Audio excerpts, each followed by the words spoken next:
Hey everyone, it's Vivi and let's talk about the second Grand Prix of Crash Nitro-Fueled. It just got revealed. The back n.time Grand Prix, starting at 10 AM Eastern Time on August 2nd, Friday. This time it starts early in Eastern locations. Previously, the first one, it was at 8 PM, July 2nd, right? But anyways, first things first, what track are we looking at? Prehistoric Playground. A track inspired by a CTR track, Crash Tag Team Racing, and more. There's actual lore behind this track. Behold the wonder of Prehistoric Playground. The new track for the back n.time Grand Prix will immerse racers in an epic world with Jurassic-sized flora, violent geysers bursting from the ground, caves with mysterious wall paintings, and of course giant dinosaurs roaming the land. There are also some other, strangely familiar characters throughout. Let's just say that fake Crash would feel very comfortable in this prehistoric world home to an ancient tribe that bears a striking resemblance. Even more detail in the previous blog post from July 1st. And Nitro Tour is just the first of the announced Grand Prix events for Crash Team Racing Nitro-Fueled. The second Grand Prix back in time debuts a little later and features the Prehistoric Playground track. The fossil fuel injection track from Crash Tag Team Racing was the inspiration for this track, but Beanox took it a whole new level.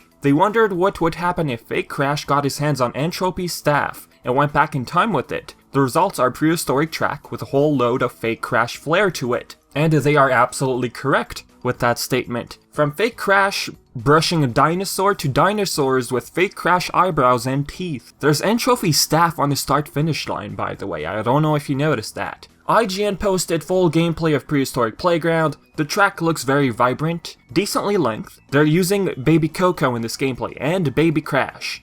She looks to be a turn-based character, or beginner character. I could be wrong. There's Prehistoric Chicken in Lap 2. In Lap 1, it was absent. We're all used to, the laps having different animations at this point. It's something Beanox considered when developing Nitro-Fueled. Now, as Baby Crash, this one I want to point out, okay? A bit off topic. There's a super turbo pad right at the beginning of the track on the left, and one before the finish line. If you maintain your power sliding or build up enough reserves, you'll have blue fire, formerly known as Ultra Sacred Fire, for a good long lasting while. Beanox made it sure people can maintain that amount of speed in Nitro-Fueled easily. You can maintain it by power sliding, folks. In the original, reaching such high speed, you couldn't maintain it by power sliding. You had to be very careful. Here the player loses complete momentum. So that speed boost, Ultra Sacred Fire or Blue Fire, lasted only a couple of seconds. Very hard to maintain. I know it's turning into a mechanics video, but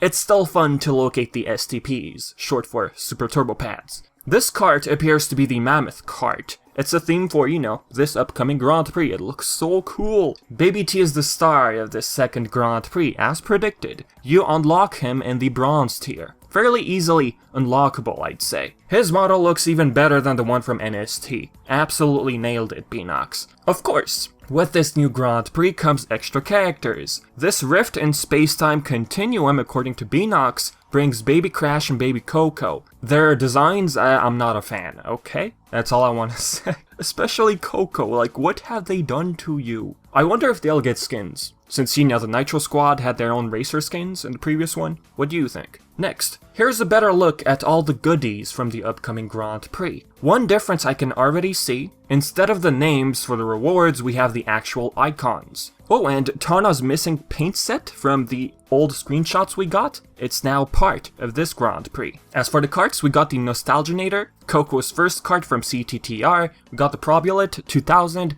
Cortex's third cart from CTTR, we got Sabertooth Pura skin, ooh, so awesome. I love Mad Scientist Crash. They also brought a skin for Ripperoo, or a legendary skin if you want to call it. All skins which give outfits and completely change the look of the character, they're called legendary. I see what they did there. Ripperoo, Mad Scientist, it fits with the whole Crash thing going on. You still got the opportunity to unlock Champion Cart, with a different decal this time. You gotta be in the top 5. Again. Now that is really quite unfortunate, okay? Now that I've played the first Grand Prix for a while, I have a better understanding of what to expect. The Grand Prix encourages people to play online, obviously. Why? Because of the items which give you a boost in Nitro points. You know, Every day you got this 5 times multiplier for Wumpa coins. 30 minutes. 30 minutes of active race time. The lobby doesn't count. And on the weekends you get another 2 times bonus. So by playing 30 minutes online and taking advantage of that system, you get more Wumpas. But you know, playing online, it can be tricky. Especially when you end up at first place. You know, getting bombarded by weapons, clocks, and everything, you know. I'm rambling, okay, but I need to get this out. When you're first place, you have this fear, like, oh, I'm about to get bombarded by, I don't know, the clock maybe, or the warp orb. It's always like that, from my experience, of course. But I'm pretty sure a good majority of you will agree with what I just said. Ending up at first place online can be very dangerous. Now, the thing that really sucks about the Grand Prix, the challenges themselves. Some are very doable, very easy, okay. As for others, they encourage people to cheese through the game. It renders those challenges completely uninteresting. On the blog post, they say new challenges. The sets themed daily quick and all that will return. I'm already not excited about that. I wish they had listened to feedback and gone with the idea that, okay guys, the Grand Prix, the first one, people didn't really like the challenges, you know, they were too tedious and boring, uninteresting. Why not do a complete overhaul? I would have loved if they had that mindset, but no. In this Grand Prix, the quick daily, weekly themed and pro challenges sets will return, with many of the same challenges that fans remember from the Nitro Tour Grand Prix. There will also be new challenges scattered throughout for players to face. There will be more straightforward new challenges like Power Slide Master, where players have to power slide for a certain duration of time. There are also new challenges that will test players' mettle, like Backward Compatible, where the player must complete a lap with the reverse camera on the entire time. Cool. The straightforward one, if I'm not mistaken, it's accumulative. You don't have to power slide straight for 3 minutes. I think it was like 180 seconds for the previous Grand Prix using Tana, right? As for the other part, backward compatible, driving, you know, with the reverse camera on the entire lap, or time, in this case, I hate it. There was already a challenge where you had to drive in reverse during the last lap.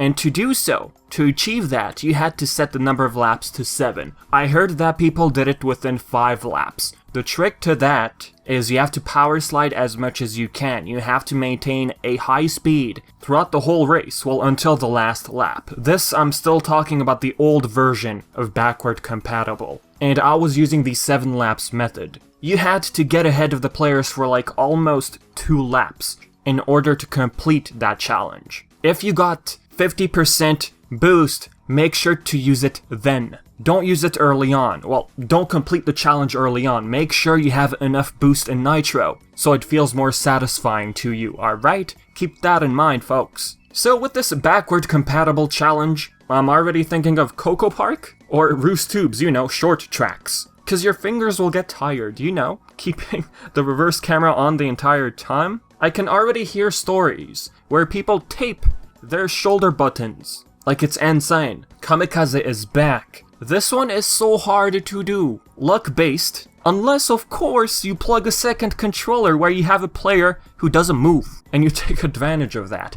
But what's the point? From my experience, folks, if you want to finish Gold Tier, I didn't finish the first one. I took some time off from playing Nitro-Fueled, to be honest with you. To achieve the Gold Tier, at least, get your Nitro up to 50%. In other words, reach maximum boost in Nitro. The Nitro Squad in the previous Grand Prix, or Trophy Girls, were sold separately and in packs, which would give you a big boost in Nitro. Unfortunately, stickers don't give you a boost in Nitro. I wanted to point that out. Now, if you had bought the Trophy Girls in packs, that would have come to a cheaper price. Buying the girls separately and their skins, you are technically spending a bit more Wumpa. Now, the thing that sucks about these cart packs, skins, characters with huge percentage boosts, online mode you see everyone with the same setup. It's boring. Other than that, if there's no cheesing involved, you know, turbo controller, modded controller, or a second controller, at a steady pace, you can unlock everything. Steady pace meaning playing the game almost daily for quick and daily challenges, with of course 50% boost of Nitro. It's doable. I think if my memory serves correctly, it's about 1300 Nitro daily if you have 50% boost. But that doesn't mean you shouldn't do pro or themed challenges. Do as many of them as you can. If you keep at it, daily and quick challenges at least, and even weekly, throw in weekly. You don't need to 100% the challenges. Just be consistent and you'll get it. Now unfortunately, not everyone has free time. You know they have other stuff to do, so it's quite unfortunate. 2 more things before wrapping up the video, folks. We're also excited to let fans know that they can expect more of their favorite characters from the Crash Bandicoot universe to join in on the Nitro-Fueled fun in the seasons after. Get ready for characters like Embryo, Nina Cortex, and Komodoe Moe to start shredding up the racetrack soon. Komodoe Moe and Nina are coming, folks. You can all go back to bed with a huge smile on your faces. Last thing, incoming, I told you so comments. Starting in early August, players will have the option to purchase Wumpa coin bundles from their game console stores to supplement the coins they earn by playing. This option won't change the game's core mechanics. Players will still earn Wumpa coins by playing the game in any mode, just as before. They will just be able to purchase additional coins if they choose. Activision, folks, classic. But hey, it doesn't change the mechanics or the rate of Wumpas. I wish the rate of Wumpas offline would have, gotten increased, but we'll see with time. So with that being said, folks, this is it for the video. So hopefully you enjoyed it, and yeah, if you have questions or anything like that, leave everything in the comments section below as usual. And as always, I've been Vivi, and thank you for watching.